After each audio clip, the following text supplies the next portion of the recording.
My dear friends, today we are meditating on 1 John 2:17. प्यारे दोस्तों, आज हम मनन कर रहे हैं पहला यूहन्ना अध्याय 2 वचन 17 पर। The world is passing away along with its desires, but whoever does the will of God abides forever. संसार और उसकी अभिलाषाएं दोनों मिटते जाते हैं, पर जो परमेश्वर की इच्छा पर चलता है वो सर्वदा बना रहेगा। Yes, my dear friends, हाँ मेरे दोस्तों, God wants us to submit to His will. परमेश्वर चाहता है कि हम उसकी इच्छा के अधीन रहें, No matter how hard it is, चाहे ये कितनी भी मुश्किल क्यों ना हो, no matter how difficult it may be, चाहे ये कितनी कठिन क्यों ना हो, He wants us to do His will वो चाहता है कि हम उसकी इच्छा पूरी करें, so that our name will last forever. तो उससे हम सर्वदा बने रहते हैं। Many times we build a life for ourselves, कई बार तो हमारा जो जीवन है उसे हम खुद ही बनाना चाहते हैं, collect so much of wealth, बहुत ज्यादा धन जमा करते हैं, save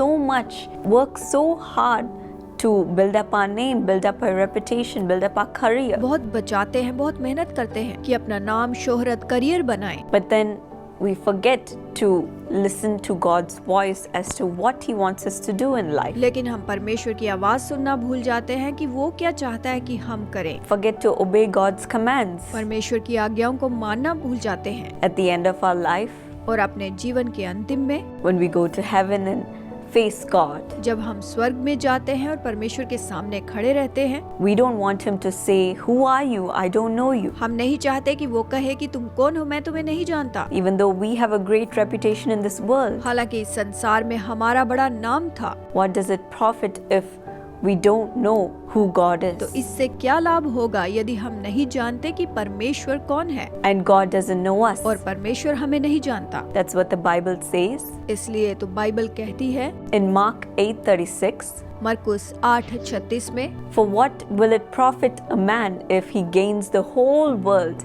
and loses his own soul? यदि मनुष्य सारे जगत को प्राप्त करे और अपने प्राण की हानि उठाए तो उसे क्या लाभ होगा। In Mark 10:18, मरकुस 10:18 में a man comes and asks Jesus, एक मनुष्य यीशु से आकर पूछता है, "What must I do to attain eternal life?" हे उत्तम गुरु, अनंत जीवन का अधिकारी होने के लिए मैं क्या करूं।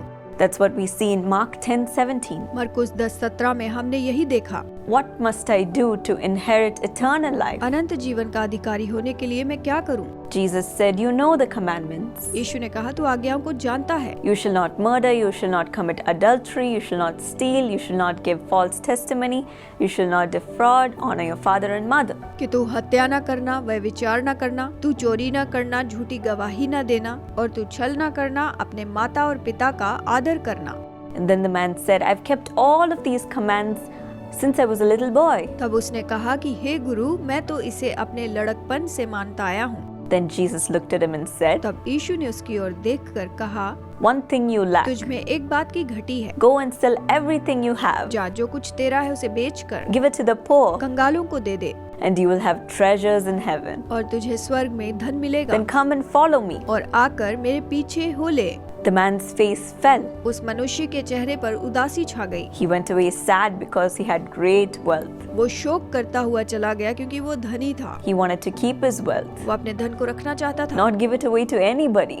किसी को नहीं देना चाहता था। He wanted to maintain his status and his privileges. वो अपने सौभाग्य और अपने सम्मान को बनाना चाहता था। Sometimes when God wants us to give away whatever we have, whatever we hold so close to us, कई बार परमेश्वर चाहता है कि जो भी हमारे करीब हो, जो भी हमारे पास हो, वो दे दे। maybe it's wealth, हो सकता है ये धन हो, maybe it's our loved ones, या हमारे प्रियजन हो, maybe it's the career or the things that we took so much time to build. या हो सकता है कि हमारा करियर हो जिसे हमें बनाने के लिए बहुत समय लगा हो। But when we hear a command from God, give it all away and do what I ask you to do. लेकिन जब प्रभु कहता है कि तुम सब कुछ छोड़कर वही करो जो मैं चाहता हूँ कि तुम करो, Follow my command, follow my will, follow my plan. मेरी आज्ञा, मेरी इच्छा, मेरी योजना का पालन करो, It may be completely different. शायद ये पूरी तरह से अलग हो, It may be so hard for us to listen to His voice. या हमारे लिए ऐसा सुनना बहुत मुश्किल हो, But when we hold on and do what He asks, लेकिन जब जैसा वो चाहता है वैसा ही करते हैं, follow His will, उसकी इच्छा को मानते हैं, we will definitely inherit eternal life. तो हम निश्चय ही अनंत जीवन को प्राप्त करेंगे। Today, God may be asking you to do something. आज परमेश्वर चाहता है कि आप कुछ करें। He might have put a small urge in your heart. शायद छोटी सी प्रेरणा को आपके हृदय में डालें। Listen to His voice उसकी आवाज सुनें and do what He asks you to do. और जैसा वो चाहता है वैसा करें। Follow His plan. उसकी योजनाओं को मानें। Do His will. उसकी इच्छा को करें। Then when you go to heaven, फिर जब आप स्वर्ग में जाएंगे, He will say, "Well done, my good and faithful servant." मेरे धन्य विश्वास योग्य दास, तूने अच्छा किया। And you will receive eternal life. और आप अनंत जीवन पाएंगे। Isn't that what we all want? क्या यही हम सब नहीं चाहते? Isn't that what we are living for? क्या हम सब इसी के लिए ही अपना जीवन नहीं जी रहे हैं?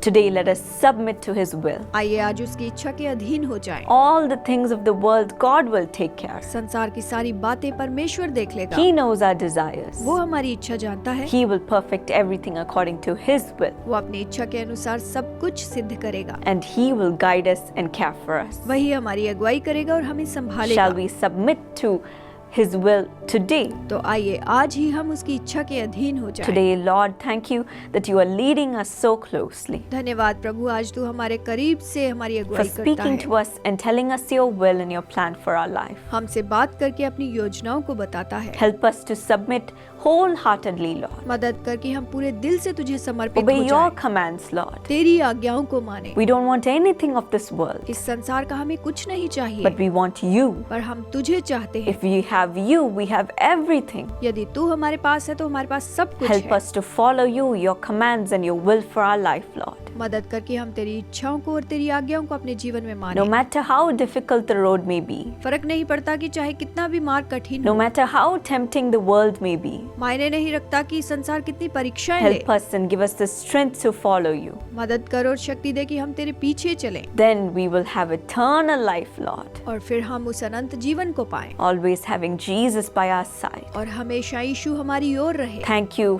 for giving us the strength and the wisdom today. धन्यवाद, आज तूने बल और बुद्धि दी है। Help us to continue to follow you. मदद करके हम निरंतर तेरे पीछे In चलें। Jesus' name I pray. यीशु के नाम में मांगती हूँ। Amen. आमीन। God bless you. प्रभु आशीष दे।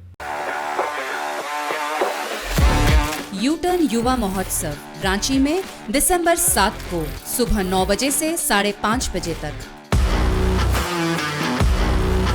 दिशा तलाश रहे हो, उद्देश्य की तलाश में हो, यह परिवर्तन को प्रज्वलित करने और उन उत्तरों को खोजने का स्थान है जो आप तलाश रहे हैं।